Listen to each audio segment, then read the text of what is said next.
At 12 minutes past midnight, the moment a 50% tariff on Canadian dairy, alcohol, and automobiles quietly became law, something strange happened. Nobody in Ottawa celebrated. Nobody in Washington did either. Because both sides already knew this fight had stopped being about steel or cheese or hockey sticks a long time ago. It had become something closer to a test of whether a tariff, once fired, could actually be turned around and pointed back at the country that built it. And according to the numbers now sitting on desks in Kentucky and Tennessee, it already has been, at least in part, and that reversal is the real story behind the headline everyone is reading today. Before we go further, if this kind of detailed source-by-source breakdown of the trade war is useful to you, hit subscribe now, because we're going to be tracking every twist of this story as it unfolds over the coming weeks, and you won't want to miss what happens next. To understand what happened at 12:01 Mr. Eastern Time this morning, you have to go back to July the 20th, when President Donald Trump signed 3 separate proclamations under Section 338 of the Tariff Act of 1930. According to reporting from the Associated Press, published through Fortune, this was the first time in American history that Section 338 had ever been used to impose tariffs at this scale. It is a provision so old it predates the Second World War, a legal relic from the same 1930 tariff law known as Smoot-Hawley, the law historians and economists still point to as one of the reasons the Great Depression got worse instead of better. Trump reached back nearly a century to find a tool nobody had touched in living memory, and he used it on America's closest neighbor. The mechanics of it matter, because they explain why this tariff is different from every tariff Canada has absorbed over the past 18 months. Section 338 does not require an investigation. It has no built-in time limit. And critically, it is not shielded by the United States-Mexico-Canada Agreement, the very trade pact that was supposed to make exactly this kind of surprise impossible. According to Trade Council cited in coverage from Holland and Knight, USMCA origin does not exempt a single covered good from this duty. A Canadian-made pickup truck with a valid certificate of origin gets hit exactly the same as one with no paperwork at all. The White House's own fact sheet, summarized in reporting from GHY International, says the tariffs respond to what the administration calls discriminatory treatment of American exports, specifically singling out Canada's dairy supply management system, its provincial alcohol restrictions, and its treatment of American-made vehicles. It's worth understanding that this is not the first time Canada has used precisely targeted retaliation against Washington, because the pattern actually goes back to Trump's first term. In 2018, when Trump imposed tariffs on Canadian steel and aluminum, Ottawa responded with counter-tariffs that specifically hit bourbon, playing cards, and licorice, goods chosen deliberately because of their political weight in the home states of prominent Republican lawmakers. According to reporting from Global News at the time, those tariffs were removed only after Canada and the United States reached a deal to lift the steel and aluminum duties roughly a year later, with then Finance Minister Bill Morneau confirming the bourbon and playing card tariffs were officially rescinded once the underlying dispute was resolved. That earlier episode is the direct ancestor of the far larger liquor shelf campaign playing out today. Canada learned back in 2018 and 2019 that hitting politically symbolic American products produces faster results than broad, unfocused retaliation. And that lesson has clearly shaped Ottawa's strategy this time around, only at a much larger scale and with far higher stakes. Here's where the story gets interesting, and where the title of this video actually starts to earn itself. Trump did not choose Canada at random. According to the same Associated Press reporting, the president has said directly that Canada is being punished specifically because it retaliated. Canada and China were the only 2 economies on Earth that hit back with their own tariffs when Trump's global trade offensive first launched. Everyone else absorbed the blow and negotiated quietly. Canada did not. And that decision, 18 months ago, is what set the stage for the 50% tariff that landed today. So let's rewind further, because the roots of this fight go back to early 2025. And the shape of Canada's original response explains almost everything about where we are right now. When Trump first imposed tariffs on Canadian steel and aluminum, then Prime Minister Justin Trudeau announced in a somber televised address from Ottawa that Canada would impose 25% tariffs on roughly 155 billion Canadian dollars worth of American goods. "We don't want to be here," Trudeau told the country. "We didn't ask for this." The first $30 billion of that retaliation hit immediately. The remaining $125 billion was staged to arrive over the following weeks, giving Canadian businesses time to adjust their supply chains before the full weight came down. But the headline dollar figures were never really the point. Buried inside that retaliation list was something far more surgical, something that would take more than a year to fully reveal its power. Several Canadian provinces, acting through their government-run liquor monopolies, didn't just add tariffs to American alcohol. They pulled specific bottles off the shelves entirely, and they did not pick randomly. British Columbia's premier, David Eby, went on television and directed BC liquor stores to immediately stop purchasing American liquor from red states. The initial target list, confirmed in reporting from the Asian Pacific Post, read like a greatest hits collection of politically connected American brands: Jack Daniels, Jim Beam, Bulleit, Tito's, and Bacardi. This was not a blanket boycott. This was a scalpel aimed directly at the electoral map, and it worked, at least by the numbers. Across the spirits industry, American exports to Canada fell 66.3% during the first phase of the boycott. In Ontario alone, the drop hit 80%. Jack Daniel's parent company, Brown-Forman, confirmed its Canadian sales fell 62% in a single quarter and has repeatedly pointed to the shelf bans as a persistent drag on its business. According to analysis published by the Center for Strategic and International Studies, spirits exporters in Kentucky and Tennessee saw Canada-bound shipments collapse by roughly 50%. This is where the phrase, turning the weapon around, starts to mean something concrete and measurable, not just rhetorical. Trump built a tariff regime designed to protect and please a specific political base. Canada found the exact pressure point inside that base and pressed on it hard, using nothing but government liquor store shelves. The political blowback landed exactly where Ottawa aimed it. According to reporting from Troy Media and the Asian Pacific Post, American producers in these red states began pushing their elected officials for a response, and Washington delivered one. Legislation was introduced in Congress called the Canada Act, an acronym for Combating Attacks on Our National Alcoholic Drinks by Allies.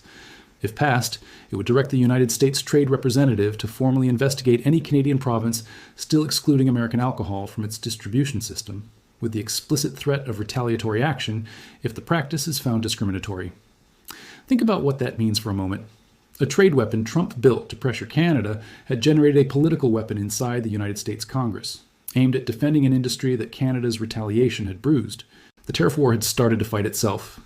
Now, we need to be honest about the other side of that coin, because a documentary that only tells one half of the story isn't telling the truth.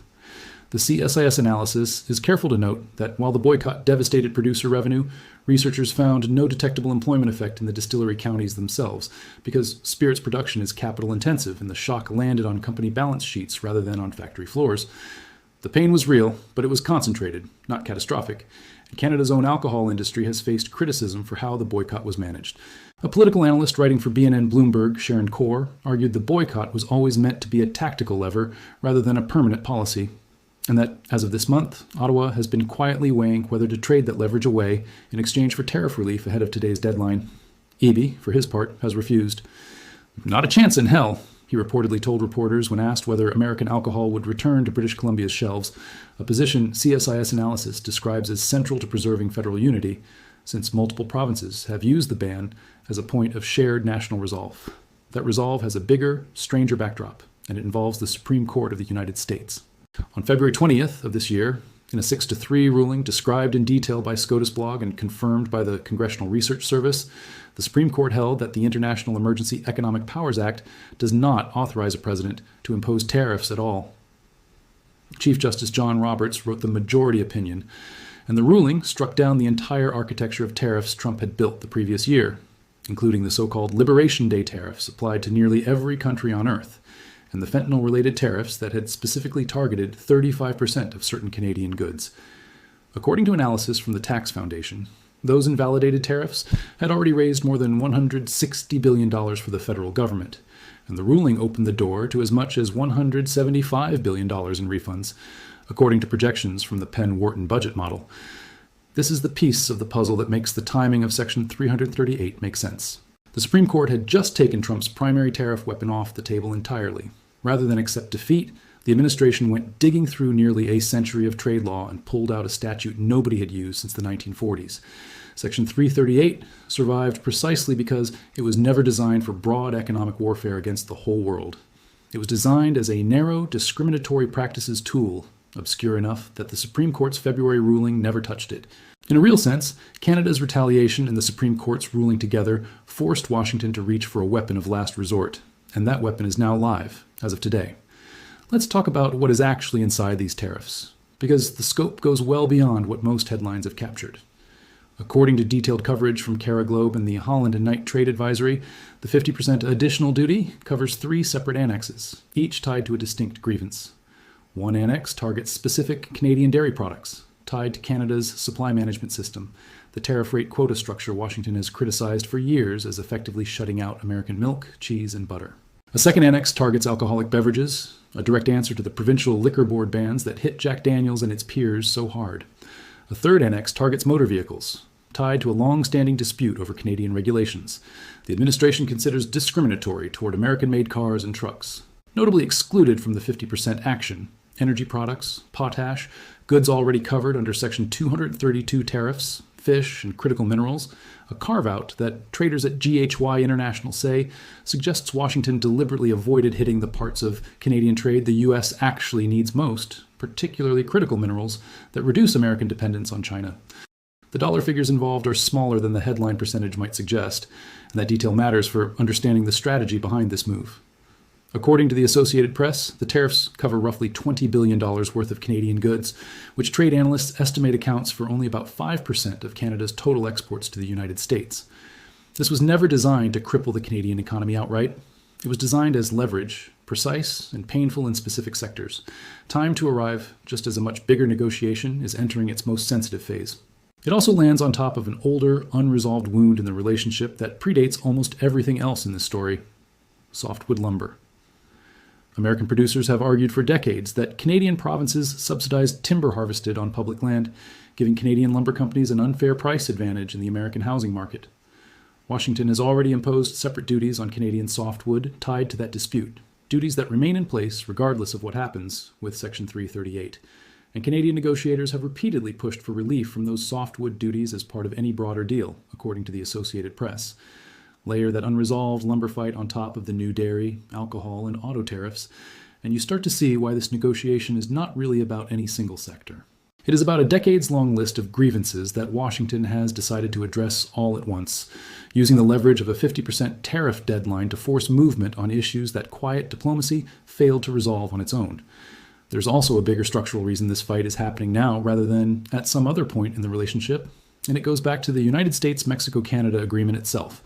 That pact includes a mandatory 6-year joint review clause, built in specifically so that all three countries would have to formally reassess the deal by 2026. According to Associated Press coverage of the review process, the United States chose not to renew the agreement in its current form when that review came due, which is what triggered the years of annual renegotiation talks Canada and Mexico are now navigating.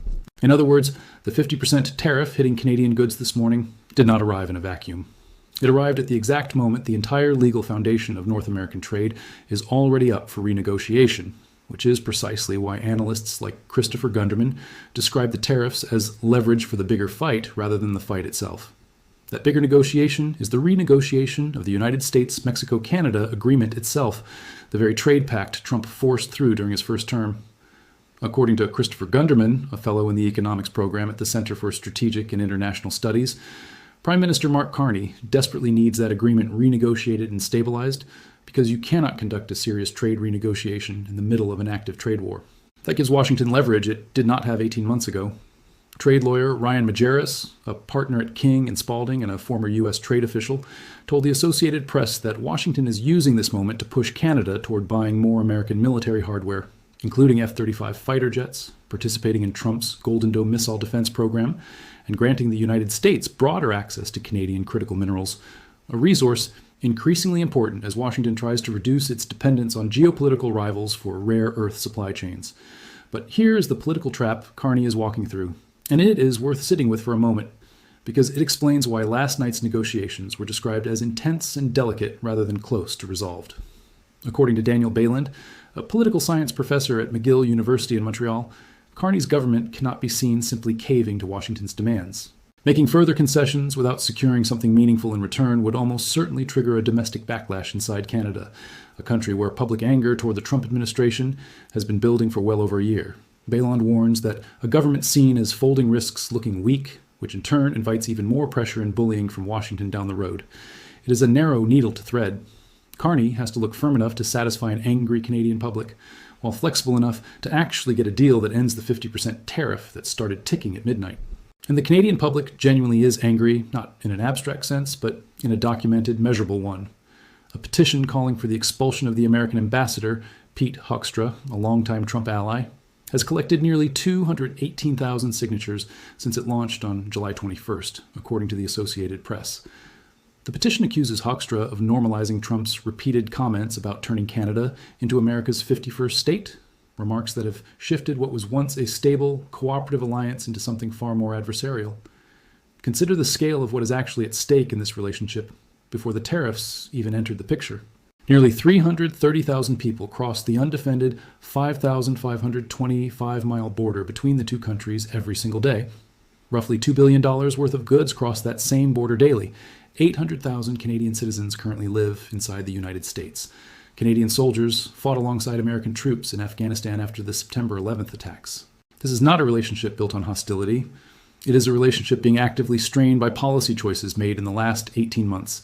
And the strain is now visible in public opinion polling, in congressional legislation, and in liquor store shelves from Vancouver to Halifax. If you're finding this breakdown useful, subscribe now, because we track stories like this one as they develop in real time, not after the dust has already settled. So where does that leave the actual number that matters most, the 72% figure that defines Canada's entire negotiating position? According to Statistics Canada, nearly 72% of all Canadian goods exports last year went to the United States. That single number explains why Canada cannot simply walk away from this relationship, no matter how angry its citizens become. And it explains why the Trump administration believes it holds the stronger hand at the negotiating table, tariffs or no tariffs. But it cuts both ways, and this is a point analysts have been careful to make. According to the same Associated Press reporting, the Trump administration is also wary of imposing a costly new tariff paid by American importers, who typically pass the added expense along to consumers through higher prices, particularly with midterm elections arriving this November and American voters already frustrated by the cost of living. Ryan Medras summed up the dynamic bluntly. Neither side actually wants these tariffs to take effect, and there is a strong push on both sides to find what he called an off-ramp. There is also a hard economic cost sitting underneath all of this political maneuvering, and it's worth putting real numbers on it rather than leaving it abstract. According to the Tax Foundation's analysis of the broader tariff regime Trump has pursued since taking office, the tariffs struck down by the Supreme Court in February had already raised more than $160 billion for the federal government and were projected to raise as much as $1.4 trillion over the following decade had they remained in place. That single ruling erased nearly 3/4 of the new tax revenue the administration had hoped to collect through tariffs, according to the same analysis. Even with the IEEPA tariffs gone, the Tax Foundation notes that separate Section 232 tariffs, covering steel, aluminum, and other sectors, remain fully in place and are projected to raise $635 billion over the next decade, while costing the average American household roughly $400 in 2026 alone. Layer the new Section 338 duties against Canada on top of that existing tariff structure, and the cumulative cost to American consumers and importers grows heavier by the month, even as the legal foundation supporting large portions of that structure keeps shifting underneath the administration's feet. Meanwhile, on the Canadian side of the border, the retaliation strategy has never been only about symbolism inside government liquor stores. According to analysis published by The Conversation, Canadian officials deliberately chose retaliation targets that American producers could not easily replace elsewhere, while making sure Canadian consumers had ready substitutes available at home. Canadian dairy producers could absorb the loss of American imports because domestic supply management already covered most of the market. Canadian and European whiskey could substitute for bourbon on liquor store shelves almost overnight. Brazilian orange juice could replace Florida citrus with barely a ripple in Canadian grocery stores. That asymmetry, hurting American exporters more than it inconvenienced Canadian consumers, is precisely why the retaliation generated the kind of political pressure that produced the Canada Act in Congress, rather than simply fading into the background noise of a broader trade dispute. It's also part of why Ottawa has spent the past year and a half publicly encouraging Canadian companies to diversify export markets toward Europe and Asia, reducing the country's historic reliance on a single trading partner that increasingly treats access to its market as conditional and revocable. That off-ramp was still being searched for as recently as last night. According to Fortune's reporting on Monday's negotiations, Carney told reporters, speaking in French, that talks were very intense and delicate, and that this was not the moment to discuss negotiations publicly. Dominic LeBlanc, Canada's minister responsible for U.S. trade, met directly with U.S. Trade Representative Jameson Greer on Monday and emerged tight-lipped, telling reporters only that the work is continuing and that Canada continues to do its job. Greer himself, speaking to reporters at the Iowa State Fair on Friday, framed Canada's posture in more pointed terms. If a country retaliates against us, we're obviously not going to tolerate that, Greer said. We'll take action. My sense is the Canadians, they want to have a more conciliatory approach, but we'll see. It's worth pausing here to consider what Washington is actually asking for in exchange for lifting the 50% duty, because the negotiating agenda goes well beyond a simple trade of tariffs for tariffs. Ryan Majoris told the Associated Press that American negotiators are pressing Ottawa on 3 specific fronts simultaneously. First, increased Canadian purchases of American-made F-35 fighter jets, a defense spending request that ties directly into broader NATO burden-sharing debates that have simmered between Washington and its allies for years. Second, Canadian participation in Trump's Golden Dome Missile Defense Initiative, a continental shield program the administration has pitched as a joint North American security project, but which would require significant new Canadian defense spending commitments. Third, expanded American access to Canadian critical minerals, the rare earth elements and specialty metals, increasingly central to everything from electric vehicle batteries to advanced weapon systems, an area where Washington has grown anxious about its dependence on China. None of these 3 asks have anything to do with dairy quotas or liquor shelves. They are geopolitical and military requests, riding on the leverage created by a trade dispute, which tells you this fight was never purely about trade in the first place. It is trade policy being used as the entry point for a much broader renegotiation of what Canada owes the United States as a security partner in an increasingly unstable world. That quote is worth sitting with, because it captures the entire psychological core of this standoff. Washington views retaliation itself as the offense, not merely the original grievance over dairy or alcohol or automobiles. Ottawa views retaliation as the only language that has actually produced results over the past 18 months, whether that meant the temporary suspension of certain USMCA-linked tariffs after Republican pushback, or the political pressure that produced the Canada Act inside Congress. Both governments are, in effect, negotiating from the lessons of the same 18 months, but they have drawn opposite conclusions about what those lessons mean. While the diplomats talked in Washington and Ottawa, the deadline simply arrived. At 12:01 a.m. Eastern Time this morning, the 50% Section 338 duty became active law, applying to any covered Canadian good entered for consumption in the United States from that moment forward. According to Carney's own stated sequencing, reported by outlets tracking the story hour by hour, any Canadian retaliatory response was expected to come only after the tariffs actually took effect, meaning the most consequential window in this entire 18-month conflict is not yesterday, and it is not last week. It is right now, in the days immediately following this broadcast. Ontario Premier Doug Ford has been publicly pushing for a matching, forceful Canadian response. British Columbia's EBI has already signaled he has no intention of softening the province's liquor shelf stance regardless of what Ottawa ultimately decides at the federal level. Whether Carney's government chooses a fresh round of targeted retaliation, a renewed diplomatic push, or some combination of both, will likely define the shape of the U.S.-Canada relationship for the remainder of this decade. There's a reason we keep returning to stories like this one rather than chasing every single headline that breaks. Trade wars move slowly and then suddenly, and the outcome of the next few weeks in Ottawa will shape prices, industries, and alliances well past this news cycle. So subscribe if you want the full context before the next twist lands.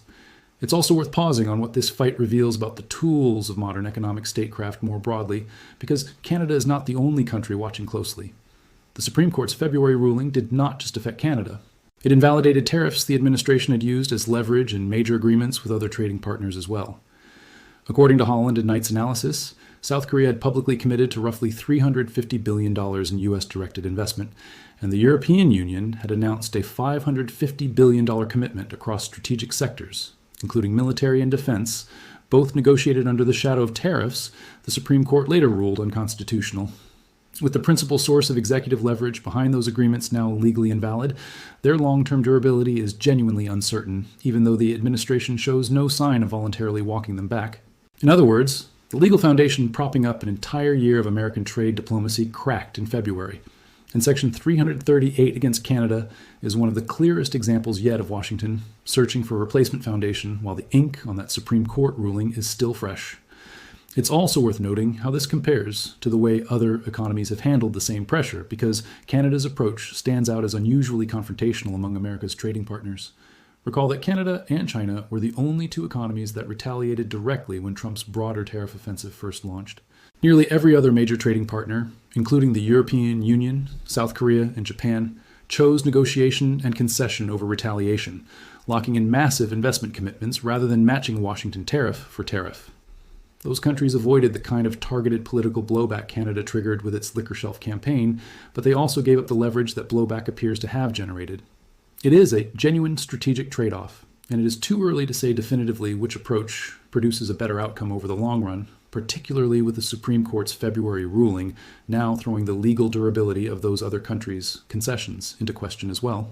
Canada bet on confrontation. Most of the world bet on accommodation.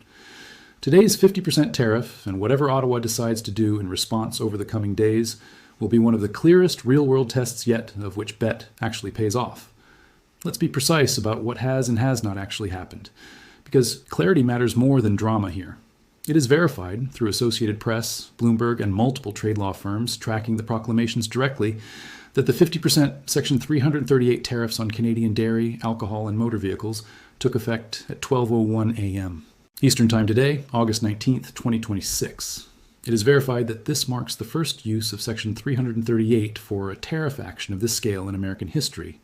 It is verified that Canada's targeted provincial liquor bans produced measurable, significant revenue damage to specific American producers in Republican-leaning states, damage substantial enough to generate proposed federal legislation in response. It is verified that the Supreme Court struck down Trump's primary tariff authority in February, and that Section 338 emerged as a workaround in the months that followed.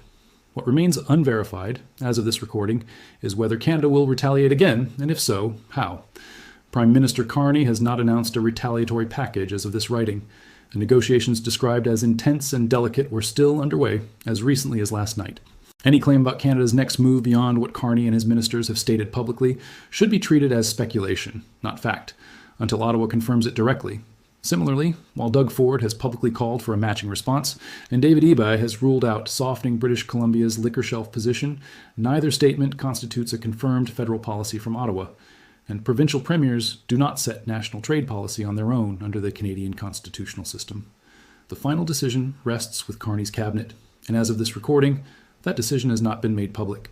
The sources behind this story include the Associated Press reporting distributed through Fortune, Reuters coverage of the original 2025 retaliation announcements, CBC News reporting from Ottawa on the initial tariff response, Bloomberg's coverage of U.S. Trade Representative Jameson Greer's public statements, the Center for Strategic and International Studies analysis of the alcohol boycott's economic effects, a SCOTUS blog, and the Congressional Research Service on the Supreme Court's February ruling, and trade law advisories from Holland and Knight, GHY International, and Cara Globe, detailing the mechanics of the Section 338 proclamations themselves, where this story touches unresolved questions, particularly what Canada's retaliatory response will ultimately look like. That uncertainty has been flagged rather than filled in with guesswork. So here is where we leave it, with the ink barely dry on a tariff that took effect while most of North America was still asleep. Trump built a tariff weapon to punish Canada for daring to retaliate in the first place. Canada, rather than simply absorbing the blow, found a way to aim its own countermeasures at the exact political constituencies that weapon was meant to protect, and in doing so, generated real legislative blowback inside the United States Congress. Now, with the Supreme Court having stripped away Washington's primary tariff authority, and with Section 338 standing as a narrower, more targeted replacement, both governments are negotiating under more pressure and less room for error than at almost any point in this 18-month conflict. Whatever Ottawa decides in the coming days, one thing is already clear from the numbers alone. A trade weapon built in Washington to punish a smaller neighbor for daring to fight back has, at least in the narrow case of American spirits producers, ended up doing real damage to constituencies inside the country that built it.